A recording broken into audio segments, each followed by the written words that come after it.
How is CKDU, or chronic kidney disease of atypical cause, or chronic kidney disease of an occupational environmental nature caused? And why is it related to sugarcane? Well, all the data shows predominantly that heat stress, massive dehydration, long work hours, brutal working conditions that lead to the consumption of anti-inflammatories, which will damage the kidney, and toxin exposures are the leading causes of this disease. And what we see is who's affected. Workers in sugarcane and other heavy industry that are exposed to toxins are heavily dehydrated and consume NSAIDs. We know enough to know that. It is not unknown. I think our research group is quite focused and following the data, and the data says something widely and loudly that this is occupational and affecting working age men. So the impact on the communities is really unimaginable. You have so many widows, you have children working to replace their fathers in the field, you have a total lack of power in the community, you have intimidation to continue working and to not say anything critical of the companies that you work for. So you have an impact on the social level, you have an impact on the health level, and you're basically seeing areas that are so impacted that the one we found the disease in, the Isle of Widows, is literally called the Island of Widows because there are no men left in that community, or relatively few. And so what La Isla Foundation is trying to do is create a bridge with our friends at Solidaridad, with our friends at Fair Food, and tell these people's story so we can get the resources and the funding to further empower them. And I think with time, the community will be able to speak more for themselves, but right now they're at an enormous disadvantage. Well, as we at Fair Food International and a number of other organizations working in this area feel the biggest issue right now in the Nicaraguan, but really Central American as a whole, sugarcane industry is working conditions, so labor conditions for the workers in the industry, and insufficient wages paid.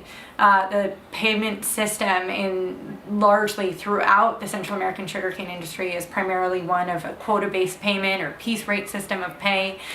So workers are paid by what they are able to produce, and that really encourages this extreme overwork. Our real change model, the way that we believe we can have sort of the greatest impact in making positive changes in the working conditions, is by engaging with the large multinational companies who own the consumer brands that we all buy and love. However, we at Fair Food feel very strongly that those companies, even though they're far removed at the consumer end of the chain, that they have responsibility for everything that happens throughout their supply, throughout their value chain. All we have to do, the NGO community, that is help the companies realize that what's at stake here is their brand identity, their reputation that they've worked so hard and invested so much in building, and that they can do so much to improve and to grow and to overall better that reputation by investing a bit more time, money, energy, focus in improving labor standards and human rights within their own supply chain. They're not that worried about governments because they can heavily influence governments. They're not that worried about the producer because they feel they can influence the producer, like the big buyers. You know, the one thing they're worried about, and they tell you this, they're worried about the consumer. And the problem is consumers don't think of themselves as what they are still, which is citizens. It is your job to not just vote with your dollar, because avoiding sugar is very tough. It is literally everywhere. But you can go to Facebook and you can go to social media and say, I'm not buying sugar from company X, or I'm not buying this soda because I don't agree with their practices, and they could and should do more. And demand that they do. Simply demand that they do on an online forum, loudly and proudly. And you know what? If there's 100,000 people doing that, they're going to listen up. You know, and the outlier company is going to make the changes to adapt, and they're going to get rewarded for it.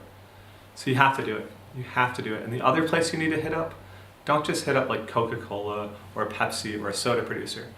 Hit up the supermarket, the guys that sell this stuff. Tell them, why don't you demand that the brands you carry buy sustainable sugar or buy sustainable bananas? That's where you have power. And especially in a small and vociferous country like Holland, you can get it done.